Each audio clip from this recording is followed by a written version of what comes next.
Okey.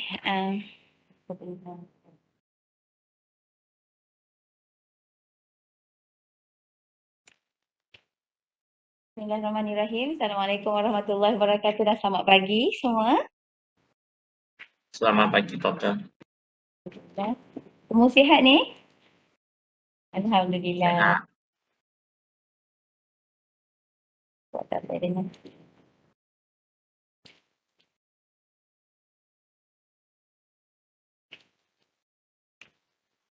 Boleh dengar saya dengan jelas yang di rumah? Boleh? Boleh. Saya rasa saya tekan record dah tadi kan?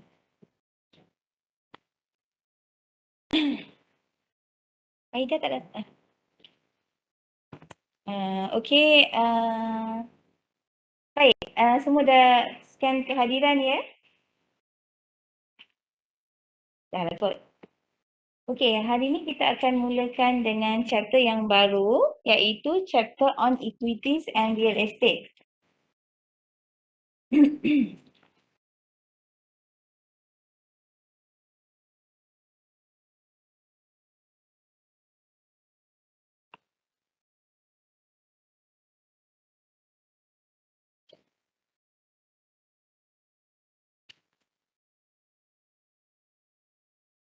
Kita masih lagi menggunakan slide Dr. Imran tahun 2015-2016, slide sama je. Slide ni adalah ekstrak daripada dia punya buku, tak ada benda yang lain pun.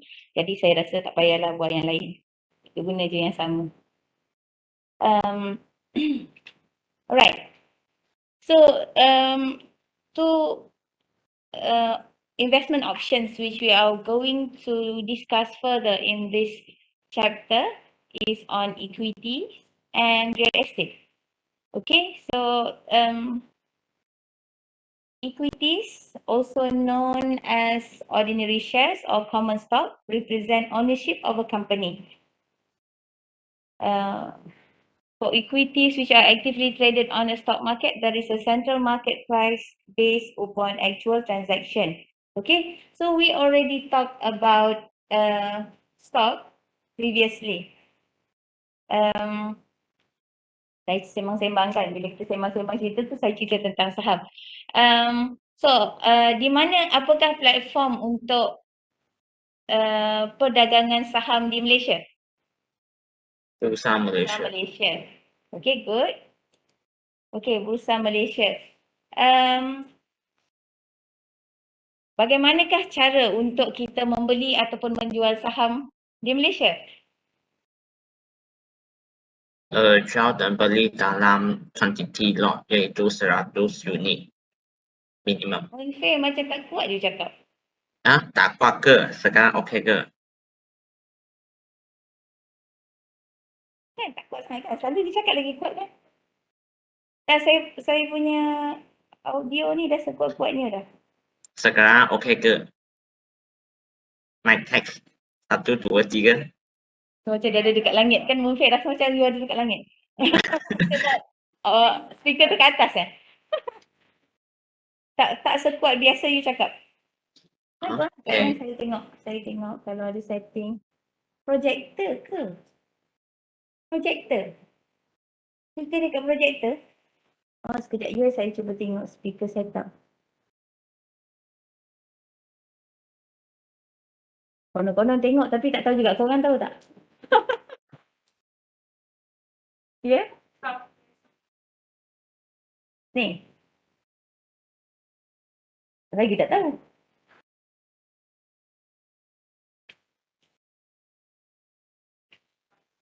You all kat rumah nampak tak saya tengah check setup sound ni? Tak nampak eh? Nampak? Nampak? Bolehlah kau tolong saya. Macam mana saya nak bagi suara you keluar daripada ni? Okay. Okay, Mufik cakap balik.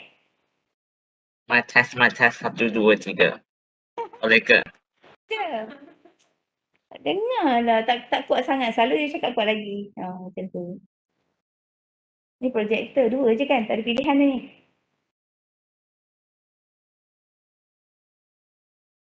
Apa lagi?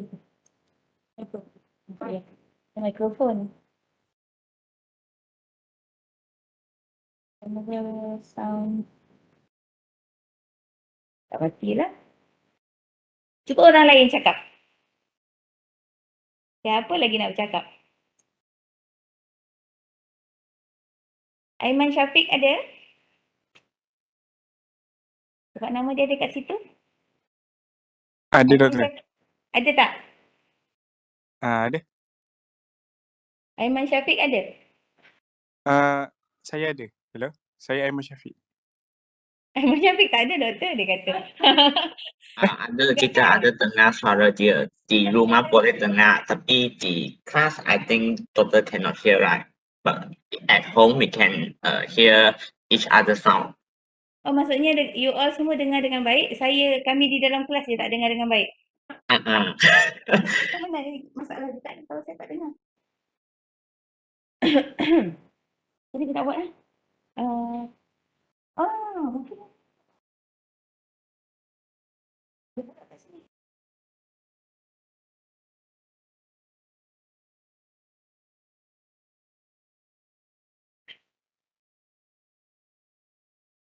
Kejap ya you all, saya terus figure out. Saya tak dengar, saya nak you all bercakap juga. Nanti ada benda yang saya nak dengar you all cakap. Sekejap.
Kita ada dua, projector ataupun real tech punya. Projector ataupun speaker.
Saya try tukar yang dekat teks.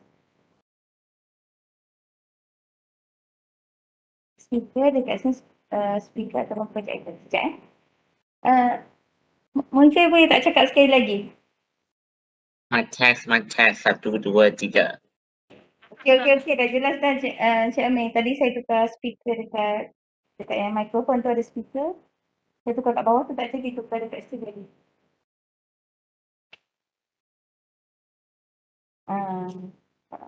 Okey, terima kasih Cik Amir. Pakai kamera dalam kelas tu memang pelajar guna kamera untuk buat tu kan? Kamera tu memang ada saya lah, tapi untuk suara saya pakai kamera saya sendiri. Jadi kamera saya off lah dia punya gambar. Tapi dia punya mic tu guna mic kat kamera tu lah. So yang tu lebih jelas lah daripada mic Oxford tu. Oxford. Oxford tu sebab dia jauh. Macam tu lah. Tu lah.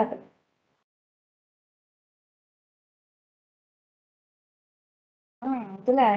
Tak apalah, apa-apalah asalkan pelajar boleh dengar. Okey, kasih Cik Amir. Tak apa. Okey.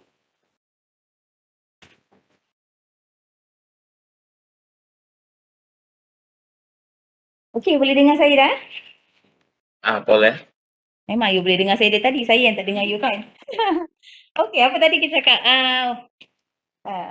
Lama soalan ni. Tak ingat lah soalan apa? You trading. Macam mana you nak trading di bursa? Tadi kata di Malaysia kalau kita nak trade saham, kita trade di tempatnya adalah Bursa Malaysia. Okay? So, macam mana kita nak trade saham?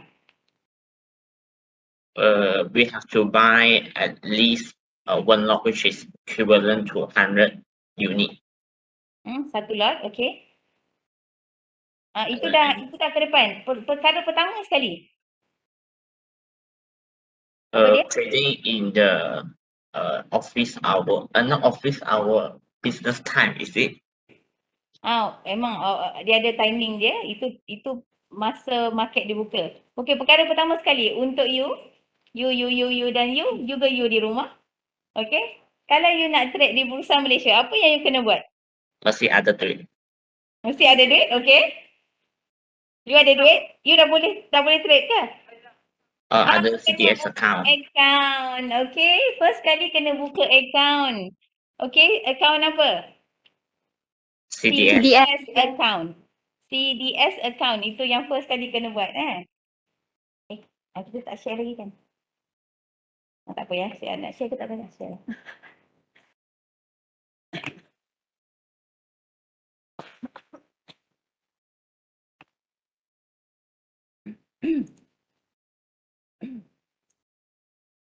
Okay, CDS account. So how to open CDS account? Either at bank or either Bursa Malaysia have available service. Kita tak buka dengan Bursa Malaysia. Kita tak buka CDS account kita dengan Bursa Malaysia. Kita buka CDS account kita dengan broker. Okay, so kita ada 30 something broker di Malaysia. Boleh buka website Bursa Malaysia dan di Bursa Malaysia tu ada senaraikan license broker lah. Okay, license broker. Contohnya yang kalau saya pernah tunjuk pada you, saya ada M+. Okay, M+ ni sejak dulu lama dah dia boleh buka secara dalam talian. Sekarang ni since PKP, lebih banyak lagi yang boleh buka account melalui secara dalam talian. Contoh yang saya ada jumpa manager dia baru ni, Kenanga pun establish. Lama dah Kenanga ni ada. Dari dulu lama dah dia ada. So Kenanga, kalau you lihat kat rumah nampak kan Kenanga punya website saya buka ni? Nampak? Okay, Kenanga online platform. Mana saya tengok?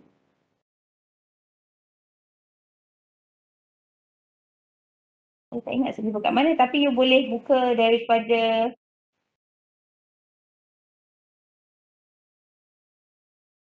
you carilah godek-godek. Tapi memang boleh buka secara dalam talian. So Kenanga ni establish. Macam mana kita nak pilih broker mana yang kita nak? Mana kita nak pilih? Kita nak buka CDS account kat siapa? Yang disahkan oleh Bursa Malaysia. Yang first kali you pilih yang disahkan oleh Bursa Malaysia lah. So license lah kan. Jadi you lihat dalam list di Bursa Malaysia dulu, tengok senarai broker yang ada. Kemudian mungkin you search lah. Mungkin ada recommendation daripada sesiapa. Tapi macam yang saya ada pengalaman RHB, Kenanga saya tak ada because before this kita kena pergi in person dekat dekat banks ataupun institution yang boleh buka CDS ni, kita kena pergi in person, isi borang apa semua kan. Jadi yang ada di Kuala Terengganu, RHB, UOB KHN, dua tu saja yang saya tahu di Kuala Terengganu. Kenanga ni ada di Kelantan ada rasanya dan di Kuantan, Terengganu tak ada. Jadi memang saya tak buka lah walaupun saya tahu Kenanga ni lama dah. Tapi saya tak ada experience lah dengan Kenanga macam mana dia handle ataupun dia assist kita sebagai pelabur. M+ saya masuk sebab online. Sebab saya tak ada masa untuk pergi ke bandar, berurusan semua tu. Masa pejabat saya memang penuh lah. Saya memang saya tak pergilah ke mana-mana selain balik rumah ke pejabat. Jadi saya buka online. So saya ada yang tu. Tapi saya bukan tertakluk kepada satu akaun sahaja. So you boleh buka lebih daripada satu akaun. Daripada broker yang berbeza. Okay, jadi you akan ada setiap satu akaun tu macam you ada unique number lah. Ni nombor CDS account you, yang ni M+ contohnya, yang ni RHB, yang ni UOB KHN contohnya. Okay, so ada 3. So bila ada 3 platform untuk you trading. Okay, platform tu saya tunjukkan sebelum ni, you boleh buka di desktop ataupun pada telefon sekarang ni. So senang saja you boleh tengok di mana-mana bila-bila masa kalau you ada internet. So you boleh trading pada bila-bila masa. Waktu pejabat waktu pejabat bukan waktu pejabat lah. Dari pukul 8.45 pukul 9 pagi sehingga 12.30, break 12.30 sehingga pukul 2.30. Lepas tu 2.30 sampai pukul 4.45. Okey, itu masa untuk trading. Okey, yang tengah-tengah tu akan masa break lah. Okey, jadi harga akan berubah.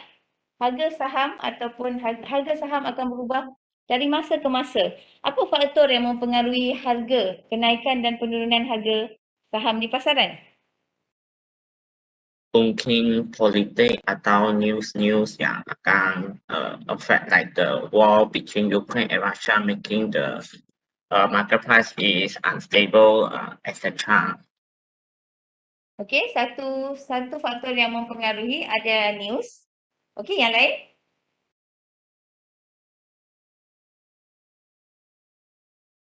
Itu faktor yang mempengaruhi. Tapi macam mana harga tu berubah? Siapa yang tetapkan harga tu? Demand? Supply and demand. Okey, supply and demand yang menentukan harga saham.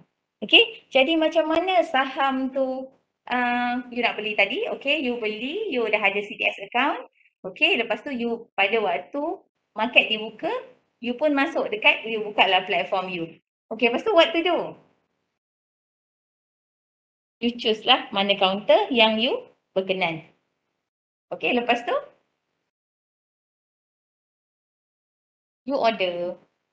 Okey, dekat you punya platform, platform lain-lain lain lah. Tapi ada platform yang similar. Saya ingat saya punya M+, suami saya punya UOB KHN tu lebih kurang similar rupa dia. Platform dia tu. Mungkin dia guna yang similar kot dia punya sistem tu. Jadi you order dekat situ. You order berapa? Berapa yang you nak beli. You boleh beli sekurang-kurangnya satu lot yang bersamaan dengan 100 unit. 100 unit saham. Okey, jadi you kena pertimbanglah kalau you nak beli saham tu harganya RM100, you kena ada berapa untuk beli saham tu?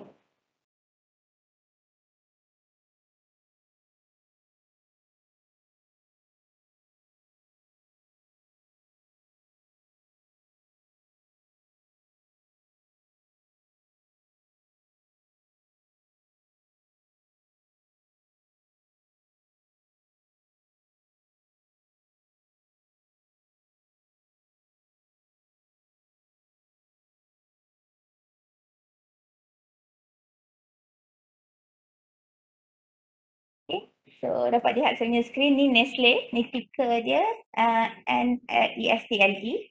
Okey, so harga Nestle adalah 134.30 sen. Jadi kalau you nak beli saham Nestle, berapa yang you kena ada? 13,000 lebih. Oh, tak belilah saya. 13,000 tu kan baru dapat 100 unit, tahu tak? 100 unit sahaja. Okey. Tapi kalau you ada duit okeylah. Okey, tapi kita lihat dia harga 5 years tengok tu harga dia naik. Masa bila? Say masa tu you beli, 5 years ago you beli, harga dia berapa masa ni? 81, 54, satu unit. Maksudnya you perlu 8,000 je. 8,154. Kemudian sekarang ni harga dia 133.60 sen. Berapa you dapat? Kalau you simpan, you beli 5 tahun lepas, being an investor, okay? Saya ceritakan you may be investor, you may be swing trader, you may be day trader. The day trader you trade hari-hari. You akan duduk depan ni, lepas tu you tengok harga dia, you beli pagi, petang you jual. Ataupun maybe sebelum break tengah hari you jual. Okay, yang itu action yang cepat lah terhadap harga. Jadi kita akan lihat, kita kena study lah sebelum hari itu. Malam ni kita study siap-siap, pagi kita dah tahu dah. Kita dah ada trading plan kita dah tahu dah apa kita nak beli. Bila masanya kita akan jual. Sama ada kita untung ataupun kita rugi, kita kena jual. Ada planning, nama dia trading plan. Okay? So, kalau you adalah swing trader, you akan buat benda tu dalam masa 2 minggu macam tu. 2 minggu ke sebulan macam tu. So, tak buat selalu sangat. You tak hari-hari tengok. Kalau investor, you beli saham tu, you buat tak tahu je. After some time. So, kalau you simpan about 5 years ni, you are investor lah. You beli, lepas tu you biar je lah dia naik. Mula masa you beli masa ni, ada duit, you rasa 81 tu mahal dah. Sebab harga saham ada 20 sen. Kita panggil penny stock. 20 sen, 30 sen. Bawah 50 sen tu biasanya day trader main yang tu. Sebab harga dia tak besar. Jadi you akan dapat kuantiti besar. Betul strategi you. Dapatlah satu hari untuk satu counter tu 100, 200 ke. So kalau you buat hari-hari, 20 hari sebulan, dapat berapa kan? Okay lah maksudnya kalau you decided untuk bekerja dari rumah due to any reason, untuk jaga keluarga, ibu bapa, anak-anak ke contohnya, then you buat you punya trading plan, kemudian you boleh dapat income yang you tak pergi mana-mana pun you dapat. Okay, ada sedikit capital, simpan siap-siap masa belajar ni. Saya nak jadi day trader, saya simpan sehari berapa ringgit, RM1 sehari. Habis belajar saya ada berapa saving saya, jadi saya dah boleh mula trade dengan saya punya principal saya tu. Okay, so you boleh plan dari sekarang untuk diri you sendiri. Kita tak tahu apa yang akan jadi in the future, but at least you tahu ada platform yang you boleh generate money tanpa perlu pergi mana-mana pun, cuma perlu ada internet.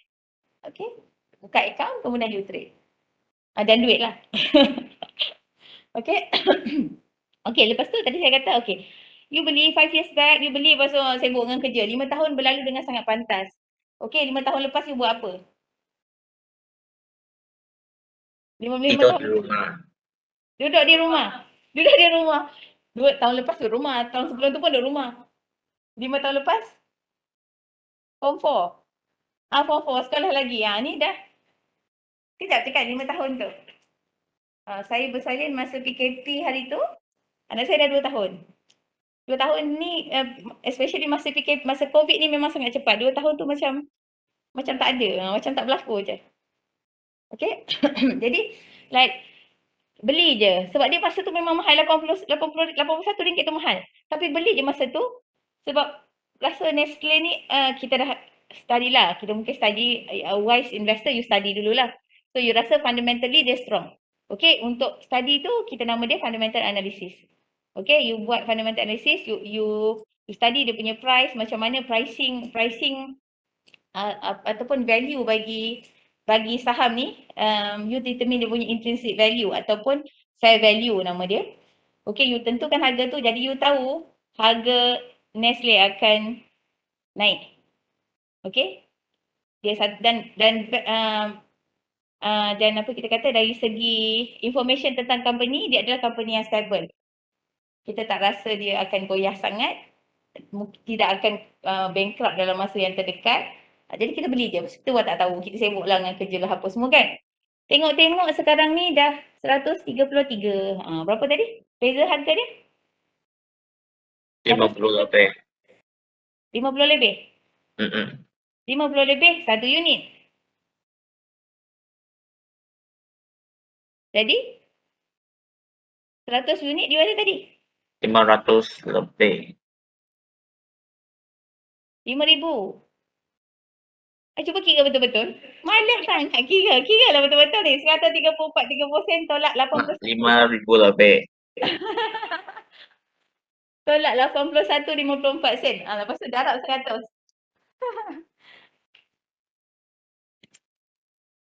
Okay, and you see, sambil-sambil you kira. And you see daripada graf ni kita dapat lihat sebenarnya dia naik secara kalau dari 2017 sehingga 2018 dia naik secara apa ni? Kalau you nak sebut, orang matematik kena sebut elok-elok ni. Secara eksponen. Okey, meningkat secara eksponen. Maksudnya secara eksponen dia naik macam tu. Okey, naik dengan sangat cepat tau. Kalau kita kata kenaikan secara eksponen maksudnya memang zup lah naik. Tapi lepas tu dia tak turun dah. Dia turun lah, nampak dah turun kan. Tapi secara big picture kita nampak dia tak fluctuate anymore. Harga dia dekat situ je. Paling tinggi 154, dia turun 135. Still kalau you beli masa dia 154 dengan harapan dia akan naik lagi. Lepas tu dia turun. Dia turun masa ni you rasa macam 154 tolak 100. 154 tolak 100 berapa tadi? 135 berapa? 19. RM19 satu unit. Darab dengan 100.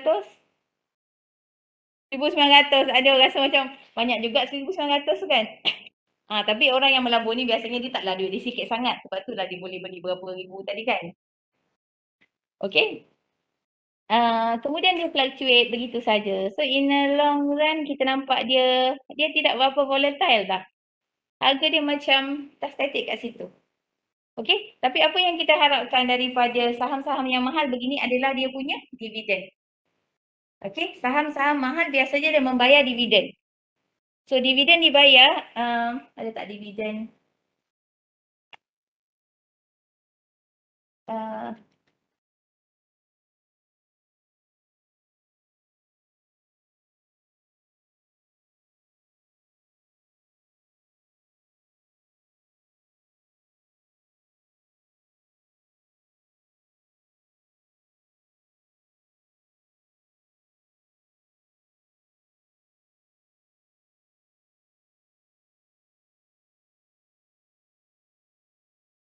Kalau you buka dekat iSaham ni,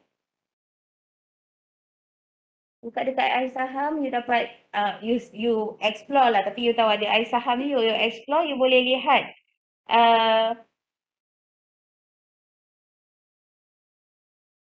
Dia punya harga, dividen setiap. Besar sangat benda ni.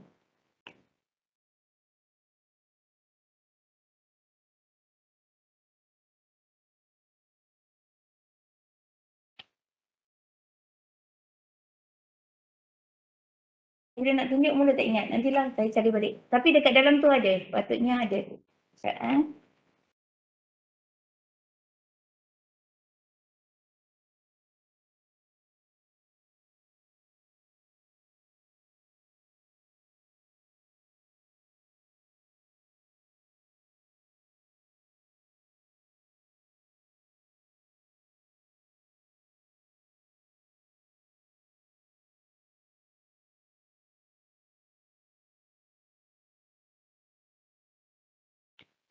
Lihat kat sini ni adalah dividen Nestle. Dia bagi, ni dia punya, bukan dia punya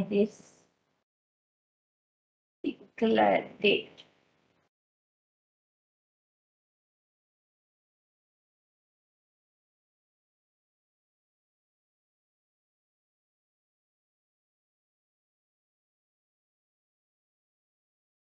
Dividen yield dia 1.82%.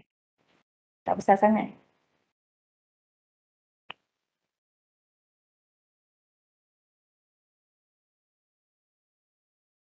Ni dividen dia. Kenapa dia jadi besar sangat benda ni? Kecil dah saya buat. Saya buat kecil besar.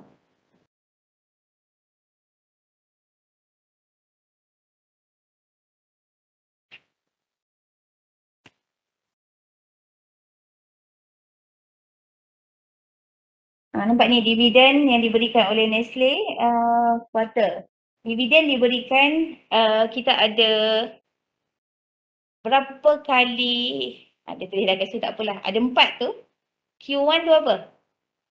Quarter 1. Quarter 1, quarter 2, quarter 3, quarter 4. Setahun ada 4 quarter. Jangan tak tahu. Okay. So ada 4 quarter. Setiap syarikat yang ada saham ni dia kena buat laporan quarter report. Okay. Quarter report lah. Dia kena buat quarter report. So biasanya pada quarter report kita akan dapat makluman. Kalau dia kata kita akan berikan dividen. Kita akan berikan dividen pada pemegang saham. So berapa dia akan bagi. Bila tarikhnya, bila ex date dan sebagainya. Okay. Jadi kat sini kalau kita lihat, dividen diberikan pada kuartal pertama. Tak semua kuartal dibagi. Tapi tiap-tiap tahun dibagi. Ada tak tahun yang tak bagi?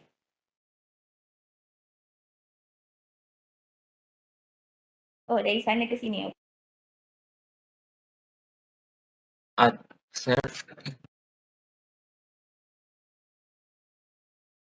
I think every year have, right?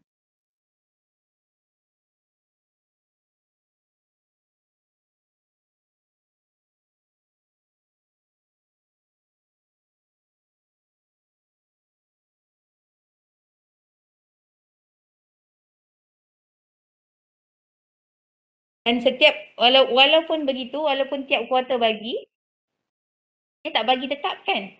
Sebab tak ada apa-apa syarat untuk syarikat memberi dividen kadar tertentu. Bagi tak bagi pun tak apa. Okey, tapi itu adalah satu reward untuk pemegang saham. Untuk menggalakkan orang beli saham. Macam saya kata tadi, harga dia mungkin mahal. Tapi kita beli sebab kita nak dividen. Sebab dividen tu in the long run dia macam passive income. Dia dapat je, tiba-tiba dapat. Okey. Lihat kat sini kalau jumlah dividen bagi setahun, yang ni bagi 3 kuartal 2016, 17, 18, 19 macam sama kan? 2020 dia kurang sikit. 2021 dia naik balik. Walaupun dia bayar 3 kali tapi nilai dia tu dah berbeza. Okey. So ni contoh dividen. So you search saja. Sekarang ni ada internet senang you search. Apa yang rasa you nak tahu you search. Keluarlah apa-apa kat mana-mana website pun. Dah mana dah saya tadi? Kita cerita pasal apa? Saya tak ingat dah.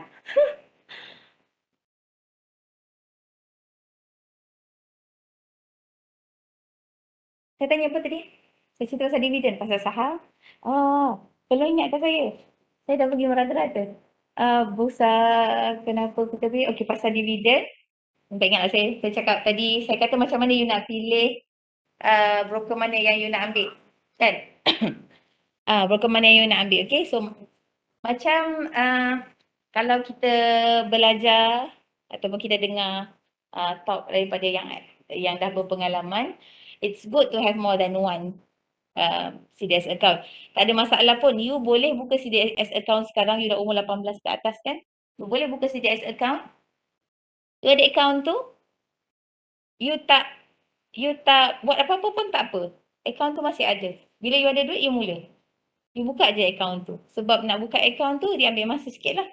Macam during COVID time, ramai orang duduk di rumah. Ramai orang hilang pendapatan. Jadi, ataupun dikurangkan pendapatan masing-masing, potong gaji dan sebagainya.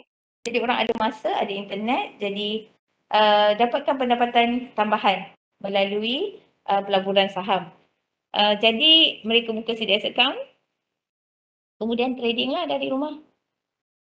Okey, itu yang berlaku. Jadi pada masa tu terlalu banyak orang buka CDS account sehingga biasanya masa yang diambil untuk buka account tu sebab nak dapat nombor semua tu kan, dia nak verify dokumen semua, it takes short, taklah lama sangat. Lama-lama pun seminggu 2 minggu macam tu. Tapi pada masa tu tahun 2021.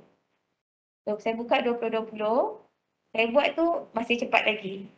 Dalam 2 minggu saya dah dapat, tapi 2021 tu ada saya punya kenalan yang buat dengan broker yang sama, sebulan lebih pun tak dapat lagi. Padahal masa tu macam bila kita buka pada masa market yang rancak, yang kita rasa kita boleh profit, tapi baru nak buka account masa tu. Jadi kita dah rugilah sebab masa tu je yang rancak, lepas tu dah slow balik. Okay, jadi if you have keberanian je, walaupun tak perlu keberanian, baru buka je lah account. Buka je account dan let it be there. Kalau you nak aktifkan, you masuk balik, aktif je balik. Okay, so saya kata dua account pun okey. Saya tak buka lagi satu, tak sempat nak buka pun. Cukuplah ada satu tu. Tapi bila ada dua, satu kita kena pertimbangkan brokerage fee. Okey, brokerage fee. Sebab bila kita jual ataupun beli, ada charge dikenakan pada kita. Broker tu dapat duit daripada kita punya trading. Kalau you tahu, ada broker yang encourage, okey, trading kan. Bila you buka account, dia akan encourage you untuk trading. Contoh macam saya kata, saya cadangkan you buka account, betul buat tak tahu tu, broker tak suka lah. Bila you buka account, then you actively trade, jual beli. Kalau satu hari, kalau you jadi day trader, you satu hari you beli jual lagi banyak, lagi broker suka. Sebab dia dapat duit. Sebab itulah kalau ada broker yang buat pertandingan, buat cabutan betul, okey siapa trade paling banyak, dia bagi itu, dia bagi ini kan. Sebenarnya menguntungkan dia. Sebab dia dapat banyak bila you trade banyak. Okay, sebab tu dia ada such promotion lah. Okay. Lepas tu ada broker yang assist dengan broker tak dibenarkan untuk reveal counter mana yang akan naik ataupun turun. Tapi dia akan bagi insight lah. Every day ada broker yang saya rasa bagus, yang memang dia pagi-pagi dan from time to time dia akan bagi insight. Okay, so ekonomi kita begini, kita ada perang di sana di sini, jadi sektor begini akan naik, beri perhatian pada sektor ni. Bila perang, sektor apa kita perlu beri perhatian. Beri perhatian tu maksudnya you lihat pada counter-counter dalam sektor tersebut lah. Okay, bila dalam sektor tersebut you pilih counter-counter ni, dia kata yang ni mungkin akan naik ke. Tapi dia tak bagi counter tau. Broker tak boleh bagi counter. Dia tak patut kan? Yang di rumah masih dengan saya? Boleh. Boleh lagi, okey. Saya bercakap pasal ni banyak je, tak ingat dah. Yang di rumah. Okey, lepas tu jadi you pilih yang mana satu. Yang tadi saya kata fee dia berbeza. Saya pun tak clear sangat dengan, sebab tak diberikan pun berapa structure fee dia tu. Sebab kalau kita trading, contohnya kalau kita beli pagi, kita jual petang, kita kena satu charge saja. Ada yang macam tu. Beli pagi, jual dalam hari yang sama, counter yang sama, satu charge saja dikenakan. Okey, tapi ada juga yang beli kena, jual kena. Saya pun tak tahu mana satu. Saya tak study sampai ke tahap tu lah untuk jimatkan kos broker tadi. Saya tak pergi sampai ke situ lah, sebab saya pun bukanlah day trader kan. Kalau you are a day trader, you akan consider setiap satu tu. Seposen pun you kira. Okey, berapa penjimatan. Sebab tu you punya trading plan tu penting, you akan consider. Okey, kalau you trade dekat platform, you nak beli saham ni, you akan beli dengan menggunakan akaun CDS dalam broker yang ni, sebab dia ni charge dia murah. Tapi you ambil satu broker lagi, sebab broker ni bagi information banyak. Dan information dia agak tepat lah. Align dengan harga, kenaikan turun naik harga. Okay, jadi things like that, you kena explore lah. Mungkin ada kawan-kawan ke, jadi dapatkan experience daripada kawan-kawan tu. Dan you pilih yang mana sesuai untuk you. Okay, okay, so dah pilih broker yang mana, dah buka, lepas tu you pun trade, you order. So you order nak beli. You tak ada apa-apa lagi sekarang ni kan? Saya ada dah, you tak ada. So you tak ada, you ada duit. First kali you kena, dekat dalam sistem tu dia akan ada deposit. You klikkan deposit tu, dia akan bawa you kepada you transfer daripada akaun mana yang you buka. Bila you buka CDS account tu, you kena ada letak account number bank. So account bank itu adalah account yang correspond dengan you punya CDS. Okay, tak boleh pindah dari lain-lain tu, tapi dia leceh sikit. Saya pernah pindah daripada akaun bank Islam saya tak tahu masa tu. Saya guna CIMB, bank gaji saya masa saya register, kemudian saya nak top up tu saya masukkan daripada bank Islam.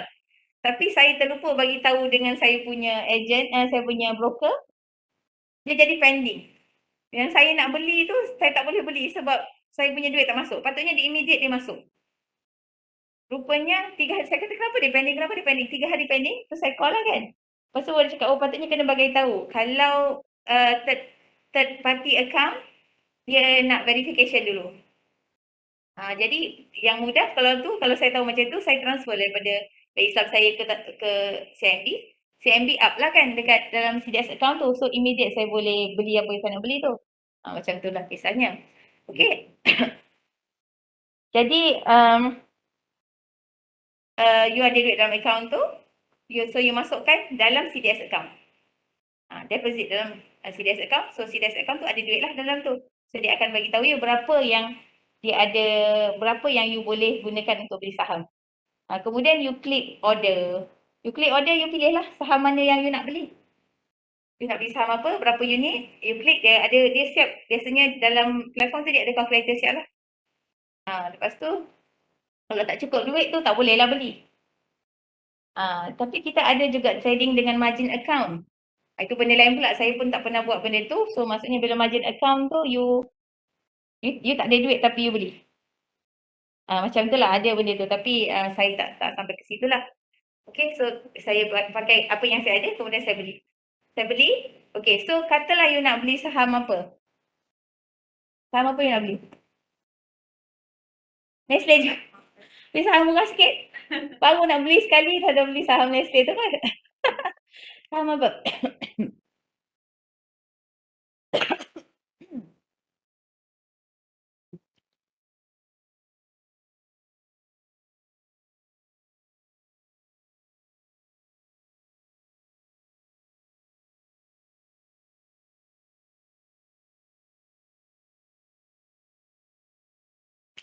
Market overview. Lihat dekat sini, kalau Bursa Malaysia pun you boleh buka. Harga ada dekat sini tapi price are delayed by 15 minutes. Okay, so kalau you guna you punya platform masing-masing broker tadi dia memang real time lah. Tapi kalau Bursa, delayed by 15 minutes. So bukan tujuan untuk you trading lah, untuk belajar boleh lah kan. Tapi dah 15 minit tu macam-macam benda boleh jadi. Okay. Oh, server dynamic berapa dah harga dia? Yang pusing. Pernah dengar server dynamic? Pernah? Tak pernah. Tak pernah dengar? Server dynamic. Cuba search server dynamic.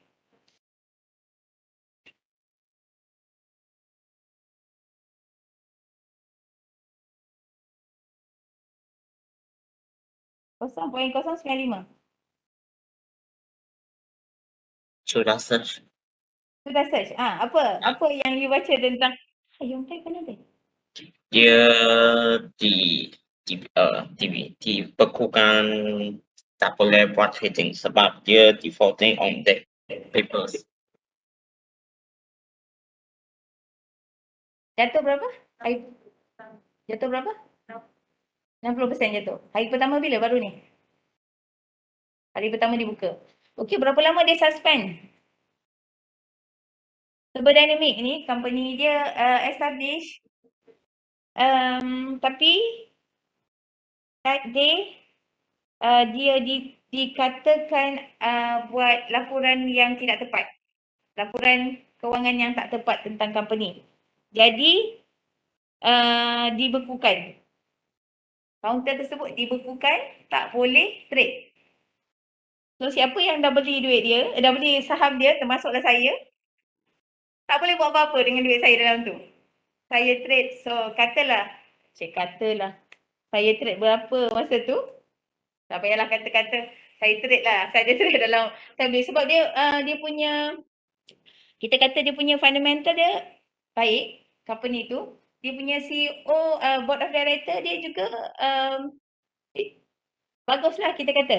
Jadi secara fundamental kita nampak saham ni baik. Jadi kita beli. Lepas tu ada rumours yang mengatakan tentang itulah laporan yang tak betul tu. Jadi harga dia jatuh. Bila ada rumours tu terus harga dia jatuh. Jadi harga jatuh ni tak semestinya buruk. Kadang-kadang dia baik. Tapi kadang-kadang jadi buruk juga. Gitu. Dalam saham ni. Jadi kadang-kadang harga dia jatuh. Jadi ada orang mengambil peluang untuk tambah lagi. Sebab bila harga jatuh. Kalau turn out dia tidak bersalah, harga dia akan naik balik. Tapi perempuan-perempuan dia salah kot. Salah kan? Jadi tak tahulah mahkamah memutuskan dia bersalah lah. Dan ada hukuman dikenakan, berapa juta kena. Jadi bila dia first open balik semula, berapa banyak harga dia jatuh? Baru je buka ni balik semula. Terlepas kot. 40%. Jadi harga dia terus menyenang. Bila dia suspend tu, harga dia kekal yang itulah. Tak boleh jual, tak boleh beli harga tu. Berapa ringgit saya tak ingat. RM1 lebih ke apa? Berapa ringgit lebih macam tu. Tapi lepas tu dia memang drop terus lah bila dia buka tu. Tapi dia it is climbing again. Apa dia?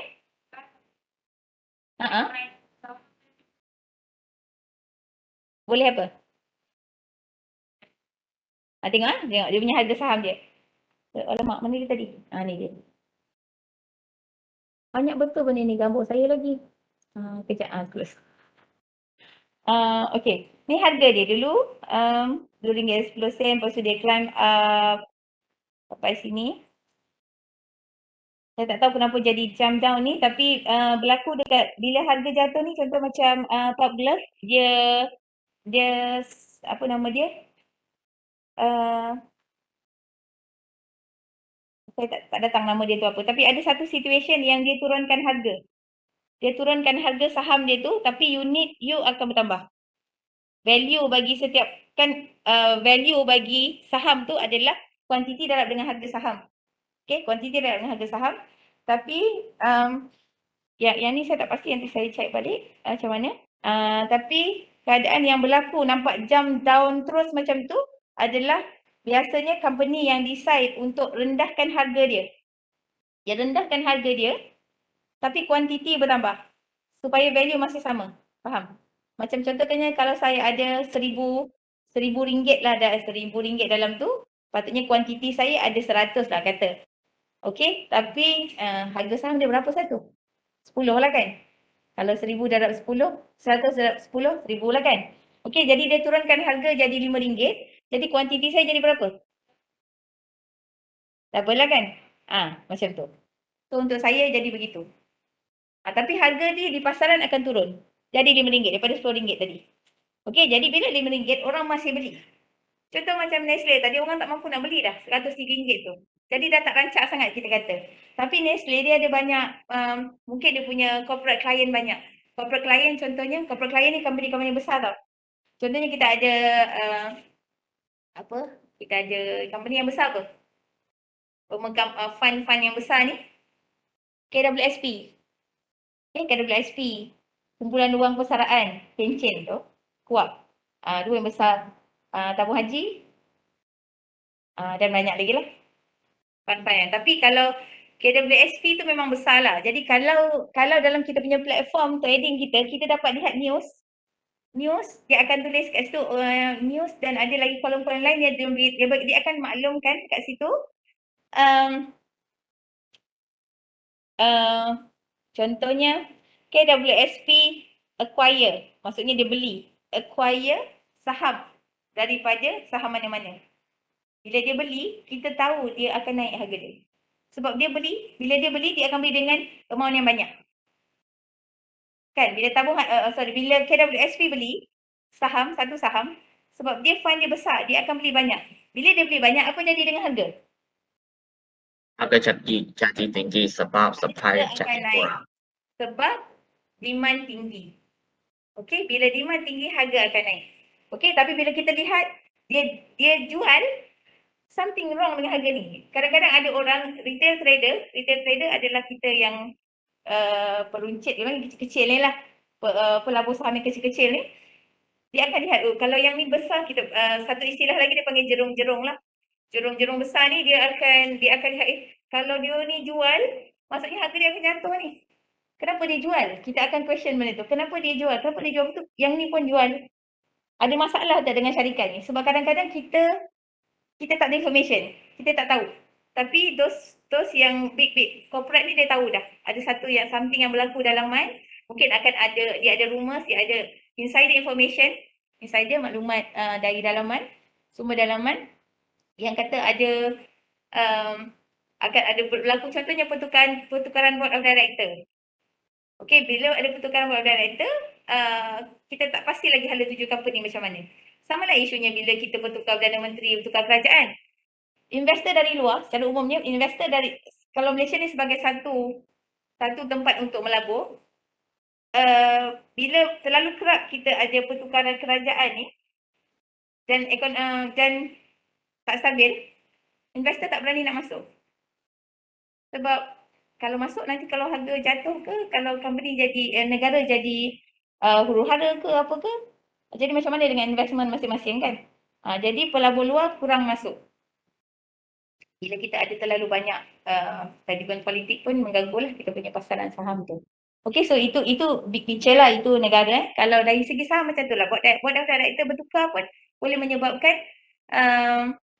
menyebabkan harga saham ataupun demand pada saham berubah. Okay.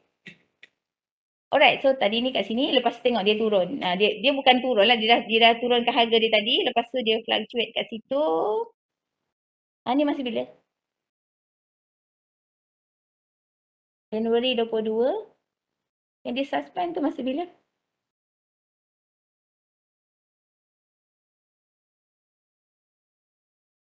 Tak ingat masih bila dia suspend tu. Tapi dia suspend, kenapa ada lagi harga kat sini? Julai 1. Saya tak ingat tarikh bila dia suspend tu. Lama jugalah dia suspend. Senyap duit saya kat situ. Lepas tu tiba-tiba tak perasan pula tarikh dia dah buka balik tu. Tengok-tengok je. Dah jatuh dah harga. Aduh. Kalau saya tahu, saya pun akan jual pagi awal-awal. Saya letak order untuk jual. Okey, order untuk jual. Tapi sebab saya tak tahu, saya pun tak jual. Tapi tak apalah, saya mengharapkan dia naik je lah. Terus sangka baik je lah dengan sumber dinamik ni, dia akan naik. Okey, sebenarnya saya bukanlah such a wise trader sebab saya tak ada masa pun untuk benda-benda ni. Saya belajar benda ni, walaupun kalau saya rugi ke apa ke, supaya saya ada benda untuk saya terangkan pada you all dan you all belajar lah. Jadi janganlah rugi je saya. Okey, apa tadi? Tu tentang sumber dinamik ni. Saya kata dia, okay, so jual atau membeli. So you beli tadi, you order beli 100 contohnya. You order beli apa-apa saham ni dan you 100 unit. Kemudian, dia akan masuk dalam sistem. Confirm beli Confirm beli. Kena duit cukup lah. Kalau tak, you tak akan boleh beli. Duit cukup. Boleh beli. Lepas tu, you tunggu kan. Sebab dalam masa yang sama, bukan sahaja you yang bukan you saja yang beli. You beli, orang lain pun beli. Dan dalam masa yang sama ada juga orang yang jual. Okay, orang yang jual, ada pula orang yang menjual. Contohnya dia jual saham yang sama dengan harga yang sama. Kuantiti mungkin berbeza. Contohnya dia jual 200.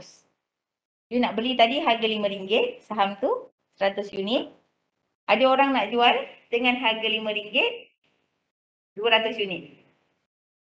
You dalam sistem you akan jadi, dia akan tulis match. Match maksudnya you dapat beli saham tersebut. Orang tu ada lagi dia punya 100 lagi, mungkin ada orang lain pula yang beli match juga. Sampai keadaan match tu baru akan ditulis match. So dalam you punya sistem akan masuklah saham yang baru, saham A. 100 unit, berapa harganya? Okay, kalau tak ada, maksudnya you letak harga pasaran, contohnya harga pasaran dia RM10. You nak beli RM5. Tak ada orang pun nak jual dengan harga RM5.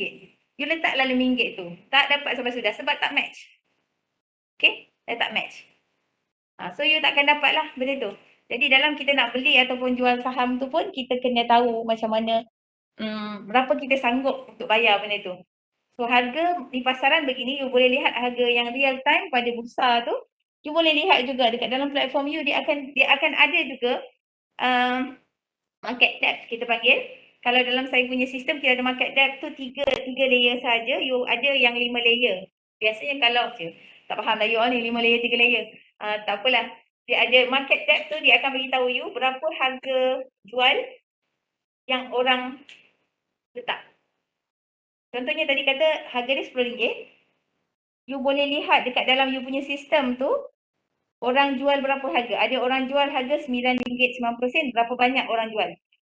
Sebab semua yang orang order tu semua masuk dalam sistem. Sistem tu akan letak summarize dekat situ. So kalau you ada yang 3 layer sahaja, dia akan bagi tahu tiga harga yang paling dekat dengan harga sebenar tu. Tapi kalau ada 5 layer, dia ada lebih banyak information untuk you buat keputusan you nak beli, nak order harga berapa. Nak order untuk beli ataupun nak order untuk jual. Harga berapa.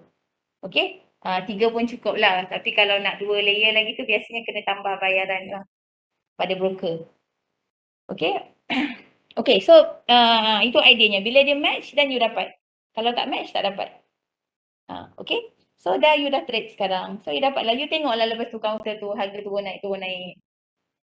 Bila you rasa macam okay, menguntungkan, then you boleh order untuk jual apa yang you ada. Ataupun beli, rasa ada yang rasa nak beli tambah. Okay, tapi dalam you beli ataupun jual tu pastikan you bukan beli untung sikit-sikit, sebab kalau tidak silap jual you tak untung langsung, you sebab ada brokerage fee. Okay, sebab ada brokerage fee. Jadi kalau brokerage fee tu lagi besar daripada you punya keuntungan tu, perbezaan harga tu, rugi je lah. Rugi in terms of time value of money. Sebab you letak you punya duit tu dalam satu masa, kemudian you jual dengan harga yang dijual dengan satu harga, konon-konon nampak macam naik, tapi sebenarnya itu naik itu adalah kena bayar fee je. Tak dapat apa-apa lah. Tapi dari segi time value of money, you rugi lah sebenarnya sebab masa tu dah berlalu. Kalau you invest di tempat lain, boleh jadi you dapat something lah. Okay, itu satu point of view. Tapi satu point of view lain, kalau saya kata you buat trading plan, ada yang you kena jual juga. Walaupun you lose dari segi time value of money, memang you rugilah dengan brokerage fee ke apa ke, yang baik untuk you adalah jual. Sebab kalau tidak, harga dia akan lagi jatuh, lagi banyak you punya kerugian. So you stop dekat situ, duit tu yang you ada, walaupun dah mungkin kalau break even pun dah cukup, at least balik modal you boleh beli counter lain yang ada prospek pada masa tu. Okay. Okay, itu tentang Habila Code. Okay, so dah, itulah ceritanya. Lepas tu kalau counter-counter yang ada dividen, nanti dia akan email, sebab you kena bagi email address as well yang correspond kepada CDSU. Dia akan hantar email, okay, you akan dapat dividen berapa daripada syarikat, daripada saham yang mana, dia akan terus masuk dalam account. Dan dia akan hantar statement. Masih ada lagi setakat ni statement untuk dividen dihantar ke rumah pos. Seronok lah, dah lama tak dapat surat. Lepas tu sekarang ni surat je, kejap-kejap dividen kan. Tak banyak sangat lah, kadang-kadang tak adalah banyak sangat, tapi adalah duit. Adalah masuk sikit kan. Rasa macam best je. Tapi kalau ikutkan dari segi kejatuhan harga saham tu, lagi banyak daripada dividen yang dapat tu. Tapi buat-buatlah mengubah hati yang luka. Bolehlah dapatlah RM50 ke kan. RM18. Ada juga yang 100 lebih, itu ada 200 lebih. Okay, itu tentang saham. IPO saya dah pernah cerita sebelum ni kan. Tentang IPO kan. IPO ada kat sini tadi. IPO sekarang ni saya tak beli-beli dah. Sebab saya tak sempat lah nak lihat IPO ni. So 2022 Opening, closing 30 Mei. Offer period. Unit rate lah sekarang. 28 April. Close 30 Mei. So masih boleh beli. Kalau dia buka macam ni, kalau you ada CDS account, macam saya ada CDS account dalam CIMB, account CIMB. So dekat CIMB tu dia ada tab invest. Ya ke? Tapi adalah yang ikon-ikon tu ada EIPO dekat dalam tu. Kan dia ada transfer, ada apa-apa benda-benda butang-butang tu kan. Ada satu butang tu yang ada EIPO. So bila kita klik EIPO, dia akan terus letak senaraikan IPO apa yang ada untuk dibeli. So saya klik je lah kalau saya nak beli. Klik, lepas tu belilah berapa banyak saya nak beli.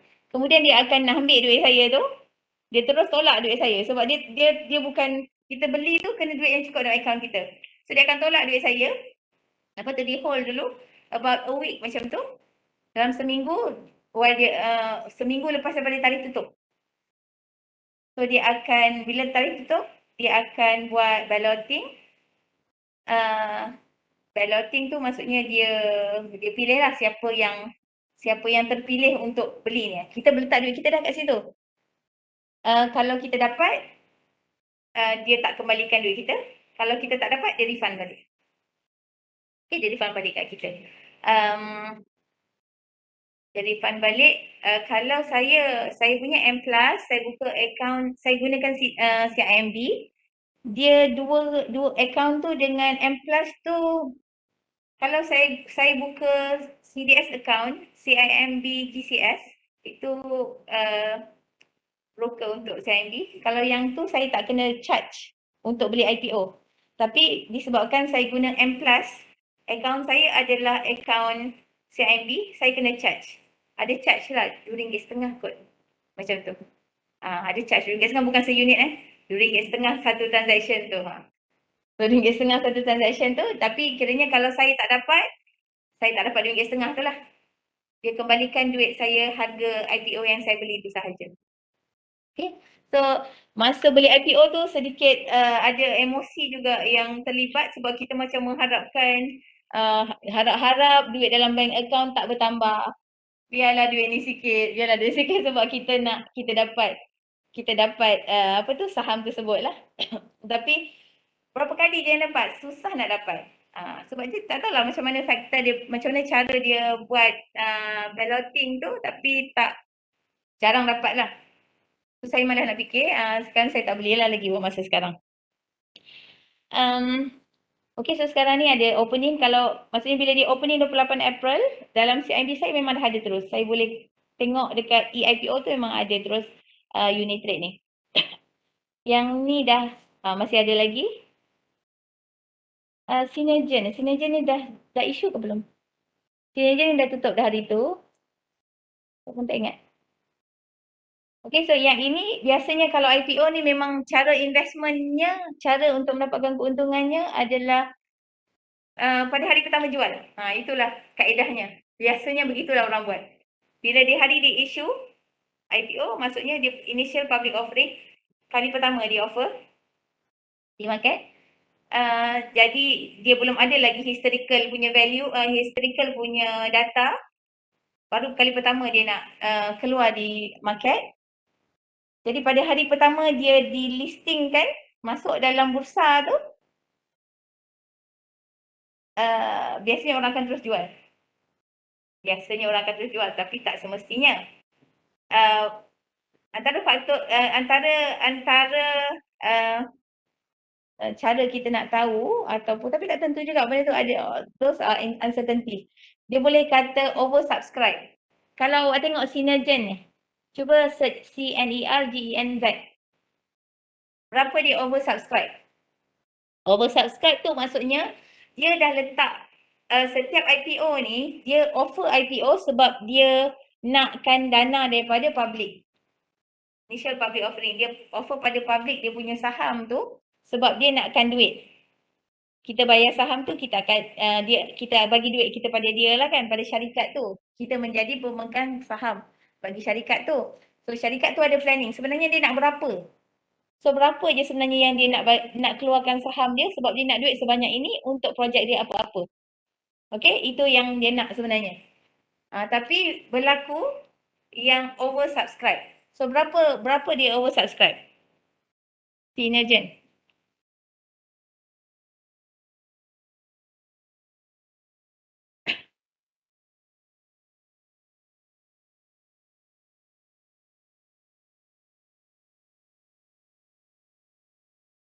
Berapa kali?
Lihat ni yang 2021, Mobilia oversubscribed by 92 times. Flexi Dynamic oversubscribed by 15572. 155.72. Maksudnya berapa kali ganda dia dapat. Oversubscribe tu maksudnya ramai ni orang yang order ataupun macam tadilah you beli dekat you punya account tu, dia dah masukkan duit you. Sebenarnya dia nak 100 juta ke contohnya, tapi kalau dah 155.72, berapa banyak dia dapat? Duit tu dah berapa banyak yang dah terkumpul dah. Yang dia tak nak pun, dia nak banyak tu je. Jadi kemudian proses balloting itu adalah untuk dia bahagikan kepada sebanyak orang tu je lah yang dia nak tu. Dia tak boleh lah orang dah semua nak dia pun ambil semua. Sebab dia dah ada allocation berapa banyak saham yang dia ada, berapa kuantiti saham yang dia akan peruntukkan. Okey, jadi yang itu sahaja yang akan dia bagi. Okey, jadi bila kita lihat oversubscribe ni, orang akan rasa macam, oh semua orang pun, ramainya orang beli. Maksudnya keyakinan kepada syarikat ini, kepada saham ini sangat tinggi sampai orang beli. Jadi kita expect, tapi not necessarily berlaku. Ada kes-kes special cases lah yang lain sikit daripada biasa. Tapi kalau oversubscribe sangat ni, kita expect pada hari listing tu, harga dia akan terus naik. Masa di listing, sebab masa kita IPO tu, harga dia contohnya, masa kita beli, harga dia ialah RM1.40. Contohnya, RM1.40 masa kita beli IPO. RM1.40. Tapi, pada hari listing, malam tu ataupun pagi tu, pukul 8.45, market buka pukul 9, 8.45, Flexi Dynamic dah ada dekat dalam baru masuk nama dia. Kalau sebelum tu you search Flexi Dynamic tak adalah dalam you punya platform. 8.45 baru nak 8.45 ataupun 8.30 macam tu lah. Baru ada keluar. Tapi tak ada harga apa-apa pun. Nama je. Okay. So you klik yang tu, you boleh order. Bila dia ada tu, you boleh order. Bila dia dah ada nama dia dekat dalam bursa punya platform tu, you boleh klik dan kemudian you boleh order lah you nak beli berapa. Ataupun kalau you dah ada, kalau you beli IPO, you memang dah ada dalam you punya, you boleh klik untuk jual. Dengan berapa harga yang you nak. Tapi untuk orang yang tak dapat, yang saya beli dekat CIMB tapi dia refund saya semua, so saya tak dapat. Tapi saya kata harga dia mesti akan naik. Company ni bagus kan. Saya nak beli juga. Jadi saya klik pada masa tu. Dengan harga berapa yang saya nak. Tapi biasanya kalau yang oversubscribe ni, disebabkan tadi orang-orang yang macam saya tak dapat tu, nak beli, saya dah order. Saya nak beli. Ramai orang order kan. So by the time dia buka je pukul 9 tu, harga dia bukan RM1.03 lagi. Harga dia dah jadi RM2.03 contohnya. Okay, it happen. Jadi bila harga RM2.3, you yang dapat, you jual lah terus. Jadi you dapat RM1.3 kepada RM2.3, dapat RM1 satu unit. Kalau you ada berapa banyak unit yang you dapat, banyaklah you dapat untung. Faham tak? Itu satu simple punya keadaan keuntungan melalui pelaburan IPO. Apa dia? Bukan times tu kali. Ganda. 92 kali ganda. Maksudnya kita tak nak banyak, kita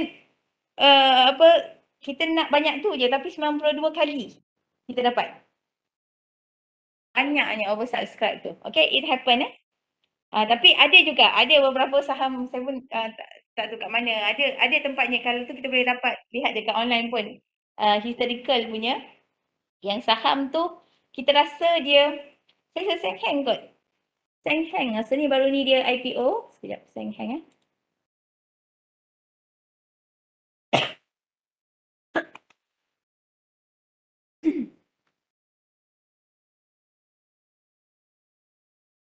Bukan Han Seng, Seng Heng. Seng Heng apa nama dia? Saya tak ingat. Tanya IPO. Okey.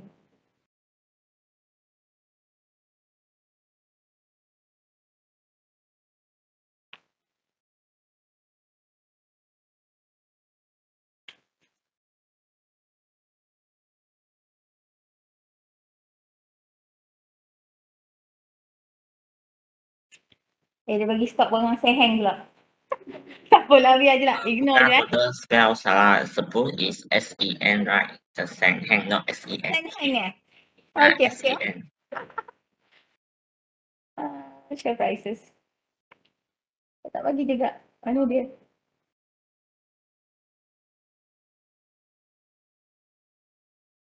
Tak jumpa lah, tak apalah. Jari lah nanti. Saya rasa Seng Heng. Seng Heng. Okey. Baru je open ni. So kita kata Dayman.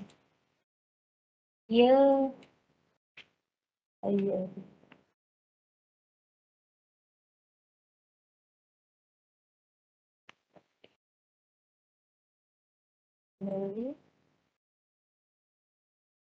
Dia memang baru tahun ni lah kan?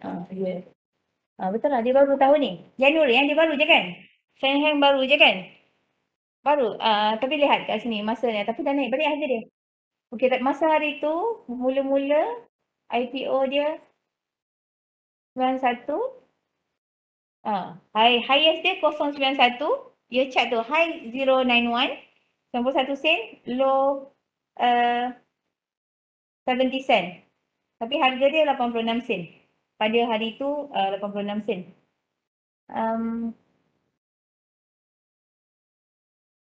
First one year. Lepas tu harga dia jatuh. Masa tu jatuh lah.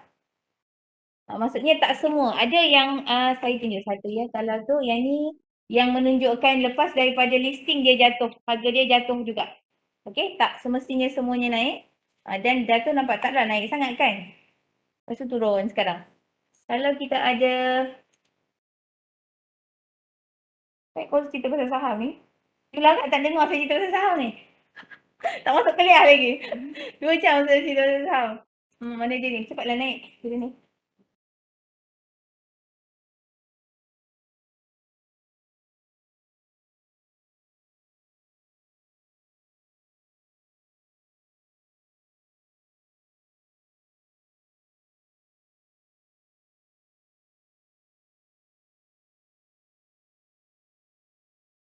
Kenapa dia tak nak pergi?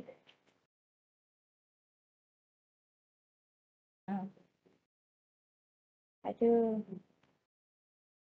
Saya ada benda dekat atas ni yang saya tulis DIY. Mr. DIY.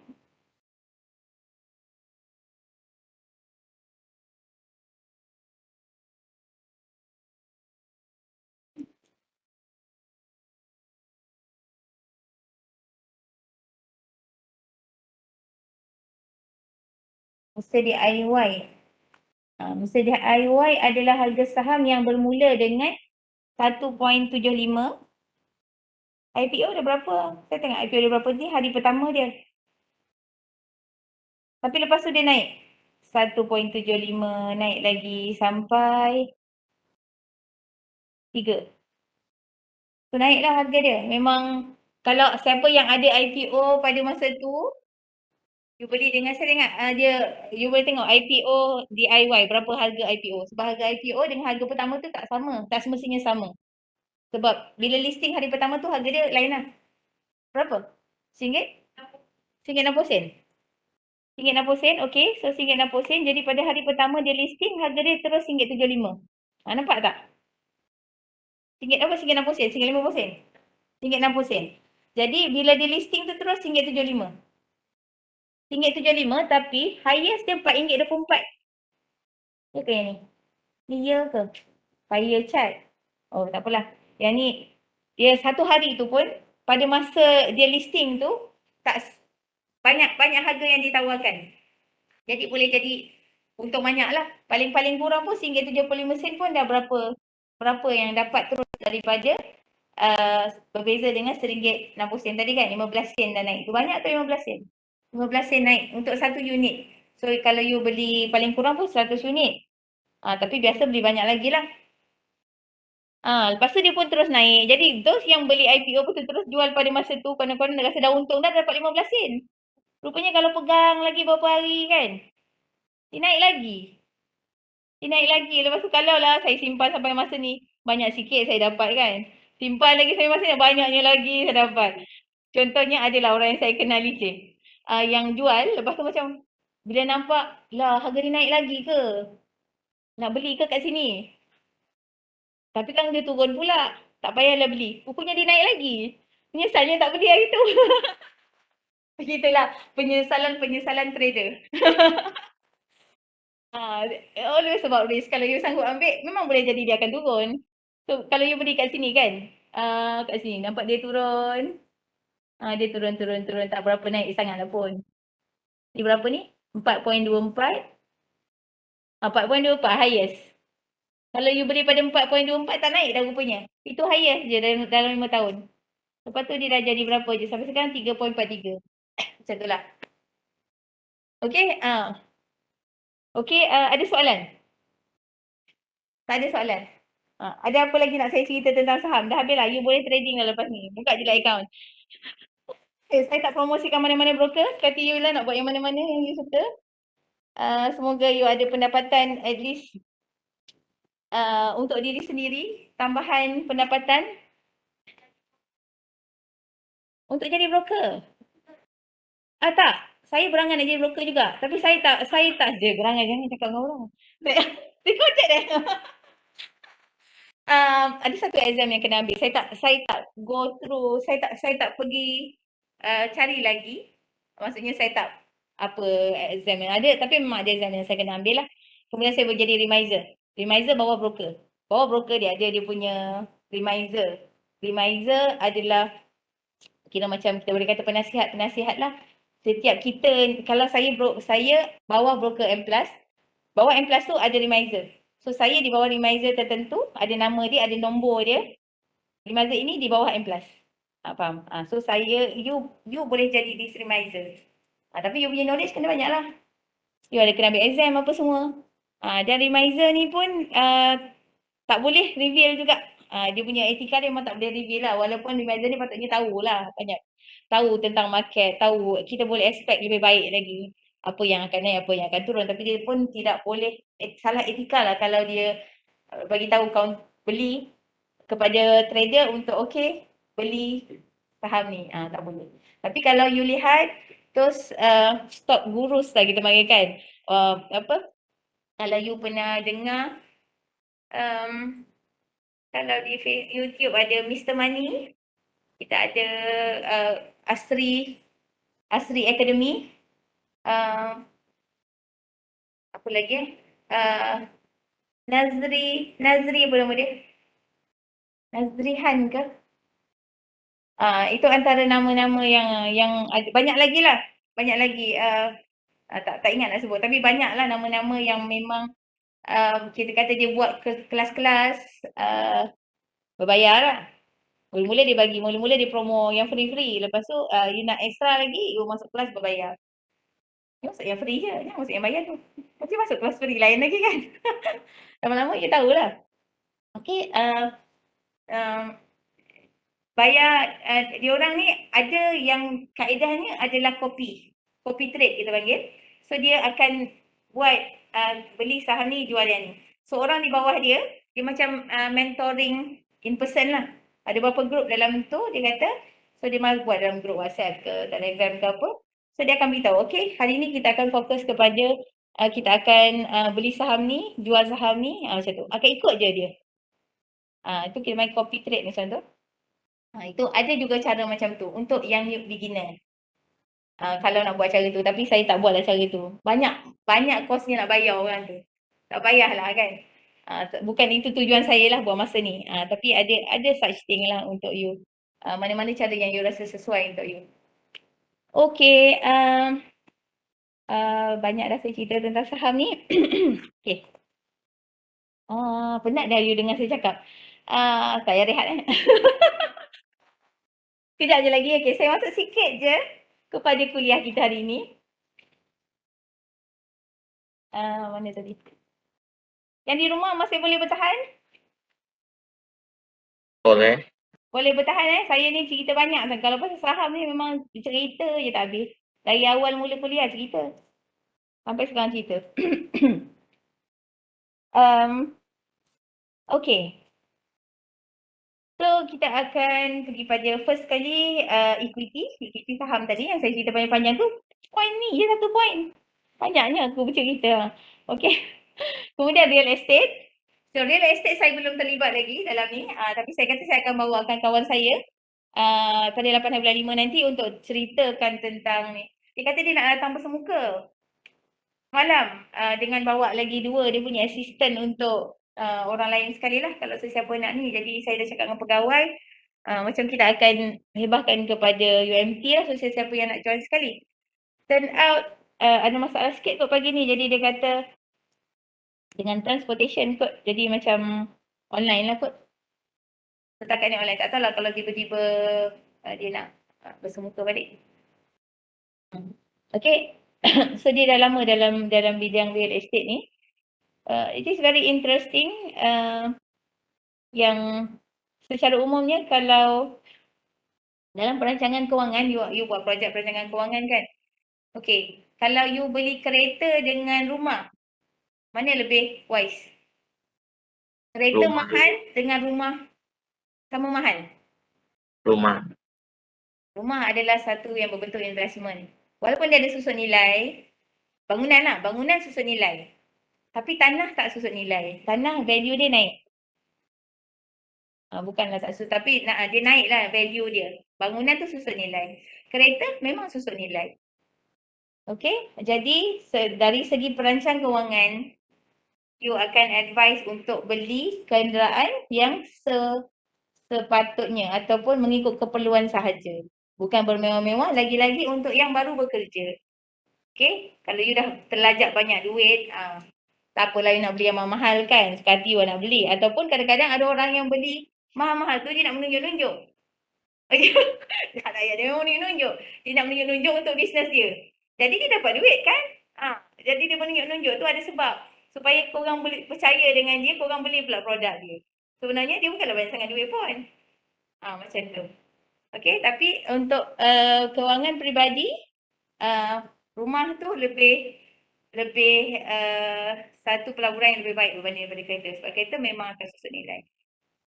Okay, jadi it's good bila you tahu tentang perancangan kewangan dari sekarang. Jadi bila you keluar bekerja nanti, you terus tahu apa priority you, mana satu yang you nak beli dulu. Kadang macam saya, masa saya dulu tak ada such program, tak ada kursus yang cerita tentang betul-betul pelaburan semua.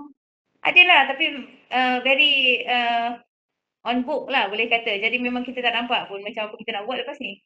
Even masa dulu pun kalau pelaburan saham pun you kena pergi jumpa broker. Nak saham pun you kena pergi kat broker, broker yang buatkan untuk you. Dengan dulu telefon, saya pun tak ada telefon.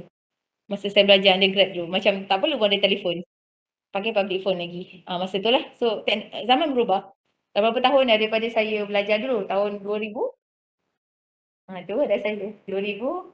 Ni dah 2022. 22 tahun. Ya. 2000, saya belajar 2000 sampai 2003. You dah lahir ke belum? 2001. Siapa yang lahir tahun 2000 tu? Saya dah dekat UMT ni, tahu tak? You baru datang. Ke tak datang lagi? Lama dah, 22 tahun lepas tu. Itu. Okey, jadi pada masa tu ialah memang kita punya teknologi pun memang berkembang dengan sangat pesatnya dalam 10 tahun, saya rasa 10-15 tahun kebelakangan ni. Yang sangat cepat masa saya belajar dekat Norway, saya balik tu memang dah lain sikit. Dan bila saya duduk di sini dah lebih lain lagi. Bila COVID tu memang lagi cepat. Kita punya perubahan teknologi ni. Jadi memang pengetahuan tentang literasi kewangan tu pada masa dulu memang kurang lah. Sekarang ni sangat lebih mudah untuk you belajar sendiri, explore internet semua ada. Okay, banyak bahan yang you boleh dapat belajar sendiri. Kalau you rasa you nak tahu something, you macam contoh kalau saya bagi you idea sikit dan kalau you rasa you nak tahu, you boleh explore. Kalau dulu kita kena pergi library, nak cari buku tu, you baca buku ke tidak? Baca kan? Kan tak baca sangat dah. You buku pun PDF kan, you boleh search je dia punya keyword kan. Kita kan buku tu buka dekat belakang tu, dia punya apa? Index cari, ada tak perkataan tu? Muka surat berapa? Cari. Itu je dah. Jenuh lah cari buku satu library. Library UMT masa tu kecil je, Pustan. Kecil je. Pun tak habis baca. Library besar ni, korang pun tak habis baca. Kan? Pinjam tak buku? Pinjam. Okay.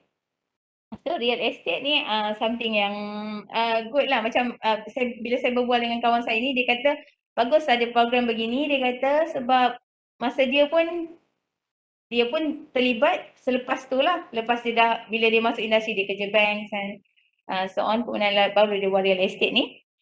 Dia kata kalau lah bila kita dah terlibat, bila kita tahu, baru kita rasa macam kalau lah tahu dulu sebelum masa tengah belajar, lepas tu mula kerja, kita dah tahu, jadi kita dah tahu dah bila kita dapat duit tu, kita terus nak buat apa.